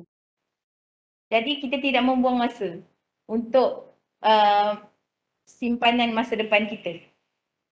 Okey, kita lah bukanlah nak menyimpan sangat kan, kita pun tak tahu umur kita sampai bila, tapi at least kita ada simpanan duit kita tu, macam dia kata, duit gaji ada dulu, dia kata buat macam-macam ni, gaji adalah dalam berapa ribu. Back in 2000 berapa kerja hari tu 2000 something, 2004, 5 macam tu, gaji dalam 5,000, banyak lah masa tu. Sekarang ni 5,000 banyak tak? Tak adalah banyak sangat kan, sebab kalau 2,000 memang B40, kita ada kelas umur, kelas gaji. Saya rasa 2,000 B40, berapa yang M20, M40 berapa? So you boleh tengok juga tu, di bawah DOSM. Bawah DOSM apa tahu tak DOSM? Jabatan Perangkat Malaysia. Dia ada dekat situ, dia kelaskan berapa daripada dia ada, dia memang tulis lah, okay B40 berapa pendapatan, B40 pun ada kelas dia, yang bawah sekali berapa, yang tier seterusnya berapa, T20 berapa, M40 berapa. Okay, jadi pada masa tu 5,000 banyak lah. Pada masa dia kerja dulu 5,000 banyak. Tapi dia kata kita pun berjoli aje lah. Dia kata pergi jalan ke, beli-beli apa-apa ke. So macam kita pun tak tahu nak buat apa. Duit tu ada kan. Whereas kalau kita mungkin boleh buat decision untuk kalau ada 5,000 mungkin kita letak 500 buat something yang berkenaan dengan property ataupun investment apa-apa tu. Yang sekarang ni sebab duit tu macam tak perlu pun, tapi dah kita ada, kita buatlah apa-apa. Bila ada duit memang you akan buat sesuatu dengan duit tu. Okay, jadi duit tu kalau kita do something yang grow, kemudian sekarang ni 10 tahun kemudian ke dah ada berapa banyak dah? Apa dah jadi dengan duit tu? Yang menjadi kita punya, kita kata kita boleh pension awal lah. Dengan ada benda such investment yang sedemikian, yang kita boleh membantu kita membuat keputusan pada masa kini. Sebab kita tak tahu apa akan jadi in the future. Kalau tiba-tiba kita perlu berhenti, kita tak boleh kerja dah. Kita tak boleh kerja. Mungkin kita sakit, mungkin ada keluarga kita sakit, mungkin ada apa-apa masalah yang buat kita tak boleh bekerja, jadi kita kena lebihkan masa pada benda lain. Kita tak boleh kerja yang full time untuk dapat gaji yang banyak tu, tapi tak nak, kita ada something, benda lain yang kita dah invest lama dulu, yang sebenarnya memberikan pulangan yang cukup untuk kita hidup seterusnya. Okey, so beri peluang kepada diri kita dengan tingkatkan pengetahuan kita dalam bentuk-bentuk pelaburan yang ada, supaya kita ada sesuatu peluang, kita beri lebih peluang pada diri kita untuk masa depan. Okey, kalau macam saya dulu tak ada apa-apa lah. Tak tahu pun, macam duit tu memang kalau kira balik gaji dari dulu, pergi mana gaji saya? Saya selalu juga fikirkan mana pergi gaji saya. Gaji saya banyak ni, lepas tu sekarang ni saya ada saving berapa, mana pergi gaji saya dulu. Adalah yang saya clearly yang saya boleh ingat tu, okey saya buat ni, saya buat ni, okey. Tapi maksudnya ada juga lagi benda-benda yang leaking yang sebenarnya kalau about like 500 tu macam memang kita ketepikan untuk berbentuk investment, sebenarnya akan jadi banyak dah. Jadi banyak dah daripada kalau saya buat tu dari 10 tahun lepas ataupun 15 tahun lepas pun, sebenarnya dah sangat banyak. Memang nampak macam tak banyak daripada pendapatan saya keseluruhan, tapi kalau tak buat apa-apa dengan benda tu, dia tak tahu, dia pergi je. Itulah. Tapi bukanlah pergi yang, mungkin ada benda yang baik saya buat kan. Mungkin saya pun tak tahu, saya tak boleh recall masa tu kan. Tak tahu apa jadi. Alright, okay, so dalam bab ini, kita akan lihat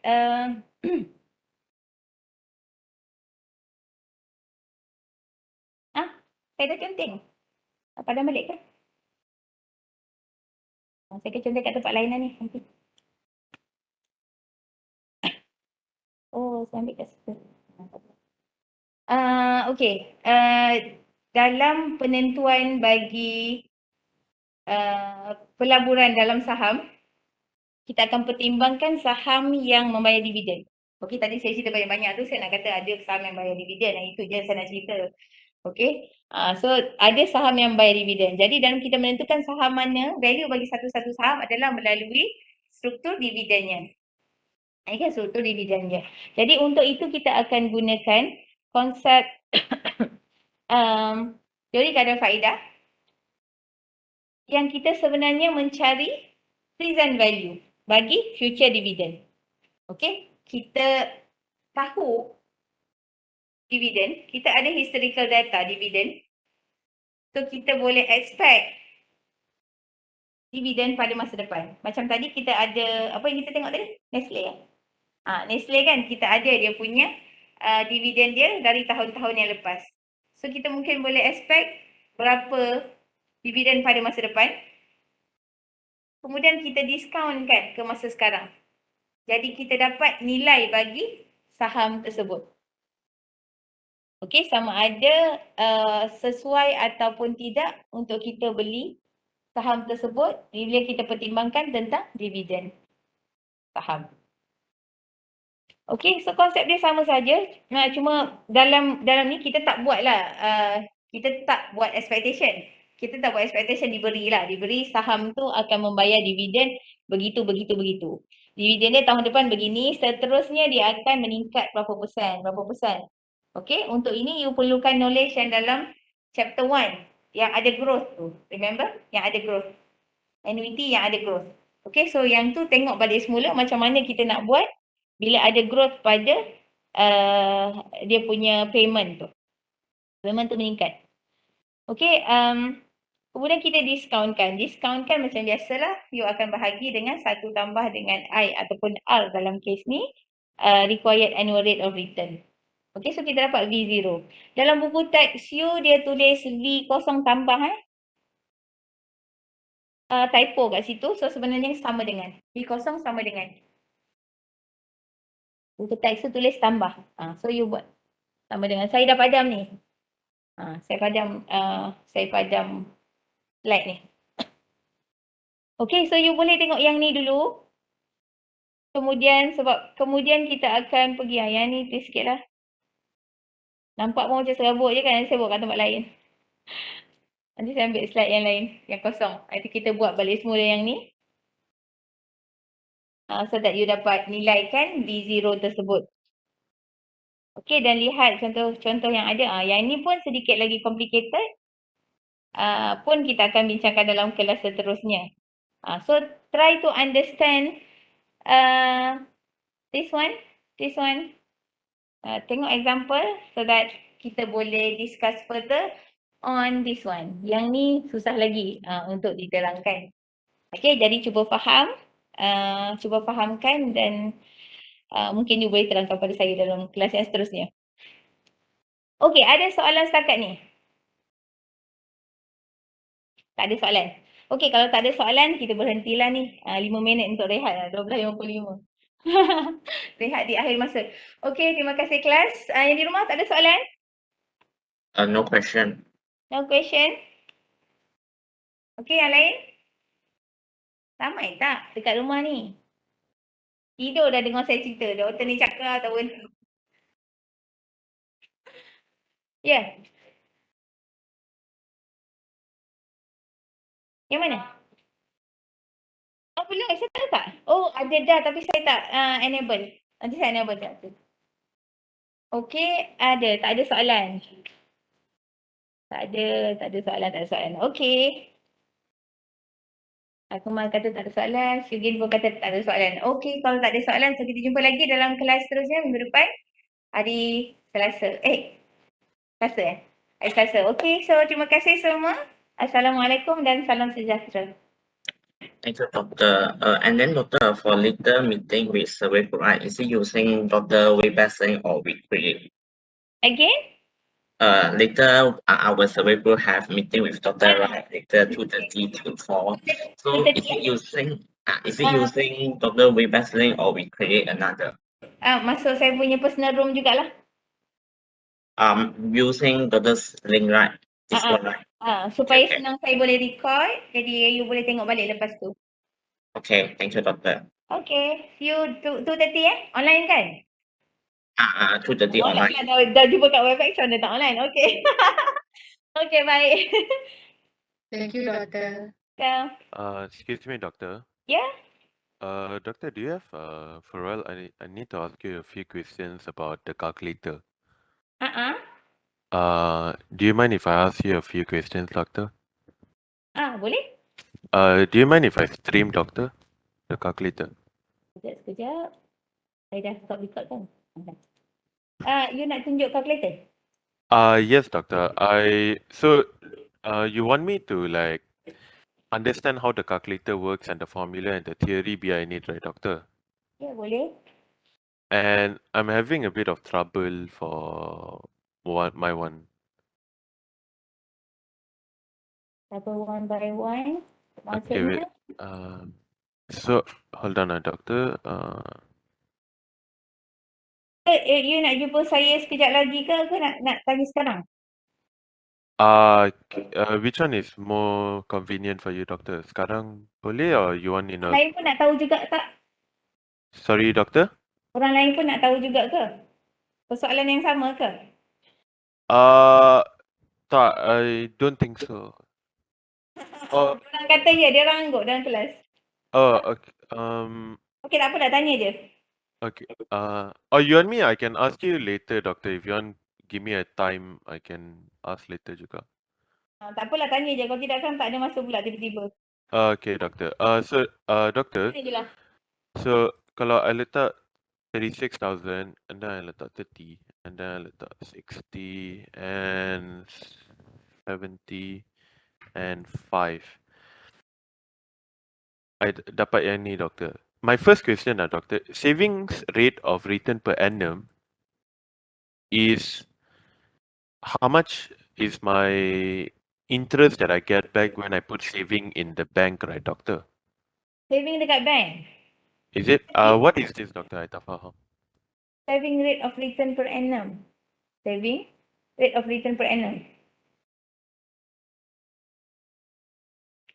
Ini calculator apa tadi? How old are you currently? What age do you want? retirement saving account. Okay. Retirement account, how much do you earn annually today? About 36,000. Annually, 36, Yes. 35. Okay, how old are you currently? 30. What age do you intend to retire? 60, so 30 years lah. 60 ke tu? 60 30 Yes. years? Percentage of your income that you want during retirement, 70%. Mm-hmm. Lepas tu dia akan kirakan apa tu? And this is saving rate of return per annum. Tapi semua ni you masukkan. Lepas tu, lepas tu you calculate keluar apa tadi? Keluar ni, doktor. You will need to save for your retirement. You should save 705 each month in order to reach this target. You spend 2,100 each month during retirement. 17 years. You save 700 each month. Save, okay. Okay, so yang interest yang you masukkan tadi adalah interest, cuba atas sikit. Saving rate of return per annum. Setahun berapa interest yang you dapat? So that's what it is, right, doctor? So maksudnya if let's say I put duit dalam bank, dalam setahun I dapat 5% of how much I put in the bank, right, doctor? Kalau you super saving account memang tak dapat 5. 5 memang out of picture lah. Saving account you dapat 0.1 kot. Sikit sangat 0.1. saving account. Kalau you masukkan fixed deposit pun, fixed deposit sekarang you tahu OPR dah naik. Tahu tak OPR? Tahu news yang OPR naik kan? So bila Yes, OPR doctor. naik, dia galakkan simpanan. Galakkan orang menyimpan. Jadi bila dia galakkan orang menyimpan, fixed deposit punya rate pun meningkat. So kita dapat lihat semalam saya ada discussion dengan tim pelaburan UMT ni, kita punya fixed deposit kita boleh dapat sekarang ni 2.6 dah boleh dapat. You tahu berapa persen inflation kita? Sama CPI. Macam mana kita nak tahu kita punya CPI index Malaysia? CPI Malaysia Consumer Price Index Malaysia March 2021 1.7% in March to Consumer Price Index. Macam mana? Apa yang ni? Mana tadi? Kita boleh lihat sebenarnya inflation kita dalam almost 2% ataupun 2% macam tu. So kalau you invest, bila you invest, kita akan belajar bab real return ni tentang inflation dalam chapter yang seterusnya, chapter keempat. Okay, tapi sekarang ni you need to know jugalah untuk projek you. Jadi bila kita simpan duit kita dalam pelaburan, dalam tempat yang beri you pulangan kurang daripada 2%, where inflation is 2%, duit you tak cukup untuk tampung you sebenarnya. Sebab bila inflation 2%, maksudnya duit you akan depreciate by 2% dalam tahun ni. Hujung tahun ni, maksudnya value duit you tu macam dengan amount yang sama, hujung tahun nanti dia dah menyusut dah. You punya basket shopping tu dah makin kurang barang you dapat. Okay, so duit yang you simpan, konon-konon nak gunakan sepanjang tahun ataupun hujung tahun ni, tapi disebabkan inflation lebih tinggi daripada you punya interest rate yang you dapat. Interest yang you dapat simpanan you tu, duit you simpan tu, dia tak grow menjadi lebih banyak tu. Jadi duit you yang you simpan untuk belanja tu tak cukup pula. Sebab inflation lebih tinggi lagi. Okay, tapi sekarang ni kita punya rate untuk fixed deposit dah grow, dah naik lah lebih daripada 2, dah mula jadi 2. Dah semalam saya dapat lihat dah ada yang 2.6. So good lah. Good lah yang dah ada yang lebih tinggi. Jadi kalau you, katalah you ada duit yang lebih tu contohnya, you dapat duit beasiswa ke, pinjaman yang you dah allocate, you bulan ni akan guna berapa, bulan ni berapa, you dah dapat selepuk. Saya tak tahu you dapat terus banyak ke kalau beasiswa ataupun pinjaman. Dia bagi untuk 1 sem kan? Katalah dia bagi untuk setahun tu ke 1 sem? Ada yang bagi bulan-bulan. Kalau bagi bulan-bulan tak boleh buat apa lah. Tapi kalau dia bagi contohnya untuk setahun lah contoh ataupun 6 bulan sekali, you boleh plan. Okay, bulan pertama you nak pakai berapa? 2, 3. So simpanlah reserve 3 bulan untuk pakai. Lepas tu ada lagi untuk 3 bulan tu you masukkan dalam fixed deposit 3 bulan. Dia dapat bertambah lah. Dapatlah bertambah berapa persen tu. Contohlah dapatlah tambah lagi RM100 ke. Daripada jumlah yang you masukkan tu kan dapat RM50 ke RM100 daripada you letak dalam saving account. Lepas tu masuk saving account dia tak bergerak pun banyak tu je duit. Silap-silap habis pula. Tak perasan dah ada duit lagi kan. Nanti ada rezeki nanti 3 bulan lagi ada rezeki lain dengan harapan kan. Okey. Jadi boleh simpan dan fixed deposit. Apa saya cerita tadi? Dah benda lain ni. Mula tadi yang cerita macam-macam. Okey, so tadi pasal saving rate ni kan. So saving Yes, rate doctor. 10% tu memang tinggi lah untuk saving. Tapi saya tak pasti dia ni kalau kita kata dia masuk dekat saving account, dia letak dekat saving account memang sikit lah. Memang bukan 5% lah untuk saving account. So kalau contoh kita kata dia memang awak kena tengok bila buat benda ni awak kena tengok balik. Cuba lihat buka dekat bank-bank kalau saving account berapa persen.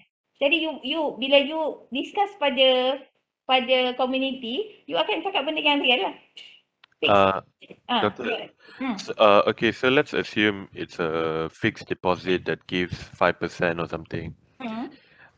Maksudnya it's like when I put the money inside, for 1 year I'll get 5% off the money that I put in back, right, doctor? Yes. Yeah. And so if the next year I put the same amount of money, it adds on to that money and it's 5% of that total. Correct, right, doctor? Yeah, betul. Okay, so doctor, kat bawah Daripada- sini, right, doctor? Okay, daripada calculator ni tadi, finally dia akan dapat bawah tadi. You need to save. So, kiraannya adalah, apa calculator ni tunjukkan adalah you berumur 30 tahun, you input kan, you umur 30 tahun, 30 tahun lagi you nak pension. Ni planning untuk pension kan, pension plan. Okay, 30 tahun lagi you nak pension, you ada tempat yang tempat simpan duit yang bagi you pulangan 5%. Name it lah apa-apa kan. 5% memang bagi you confirm 5%. Okey, jadi berapa banyak? Soalan dia ialah berapa banyak saya nak kena simpan sekarang tiap bulan supaya saya boleh pension umur 60 dan saya dapat 70% daripada gaji saya sekarang untuk saya gunakan. Macam tu. Itu soalan dia. Jadi sekarang ni calculator ni bagi saya, calculator ni kirakan dia tunjukkan I need to save 403,987 untuk retirement tersebut. Dan untuk dapatkan jumlah itu, saya kena save 705 each month. Setiap bulan kena 705 ringgit. Supaya nak dapat ni. Untuk ni, boleh tak you lukis timeline dia macam mana? Boleh lukis timeline? Boleh. Yes, doc. I've been trying to do that, right, doctor? Like how Try to lah. find out, but the only value yang saya I try to work backwards to see kalau dapat tak. Tapi only value ni saja yang saya boleh dapat, doctor. You spend 2,100 each month during retirement. Retirement saving will last you 17 years. Okay, try draw dia punya timeline tu, tunjuk kat saya. At the same time, saya akan screenshot yang ni boleh? Boleh, doctor? Screenshot yang ni supaya saya buat timeline according to you punya example yang kita discuss ni tadi. Then you draw yours, nanti saya lihat, kemudian saya bagi tunjukkan yang saya punya. So that you may show that to your community. Itu yang kita nak you buat dalam you punya perbincangan tentang calculator. Okay, boleh tak Nabil? Boleh, doctor. Doctor, I have a question, doctor. Another question. This small one. Tapi this value, right, doctor, 403,987. It doesn't make sense about. It says that you should save 705 each month, right, doctor? But if I times it by 12 and I times it by 35, I mean 30, I don't get this value back. You don't get that value. Yeah, I don't get the value back. So let's say Bila 705 times 12 times 30, I get 253,800. 253,800. Yes, doctor. That's a power of 5% interest which you put in, and also the power of compounding. That's why it grow to 403. Kita nampak macam tu lah bila you darab. Kalau saya simpan di bawah bantal saya 705 ringgit ni, selama 30 tahun saya akan dapat 200 lebih saja.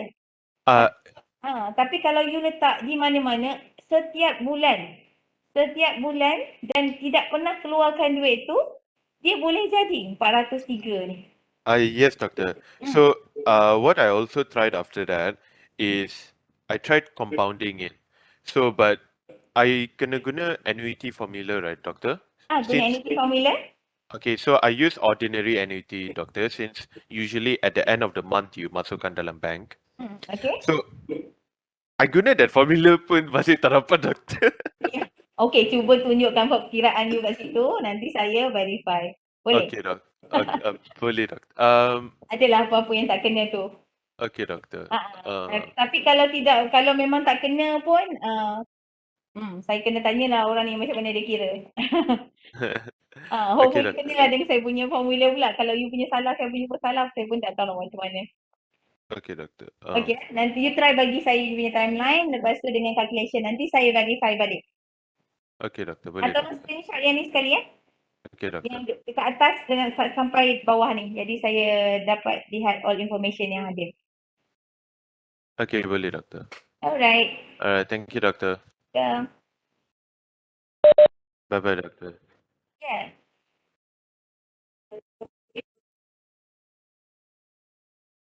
Ya, dengan apa? Kalkulator mana pula?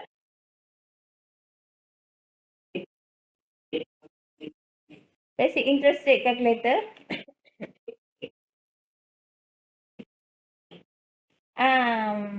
Okay, apa yang masalahnya? Excuse me, Kalau- doctor. Ya. If don't mind, I overheard Manfei saying that later on at 2:30 you will have a meeting. Is it okay if we join towards the end of the meeting so that we can discuss this, doctor? Sekejap Sampai pukul berapa Munfir punya tu? We estimate is starting from 2:30 until 4 because after 4, my teammates have classes to attend. Ada kelas Lepas tu Nabil tak ada kelas? Tak ada, doctor. So if it's okay with doctor, then Carmen and I can join like selepas Manfei habis, then we can ask doctor.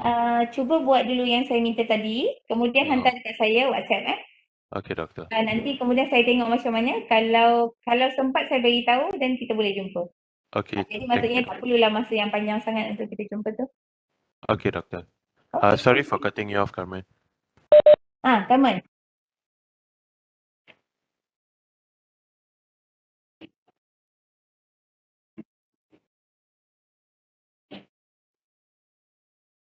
Tak jadi. Okay, macam ni. Sama macam Nabil tadi, you try screenshot yang mana yang you put dekat dalam calculator tu, kemudian apa yang you buat. Nanti saya verify balik bila saya ada masa tu, jadi kemudian kita ada short discussion je lah on that.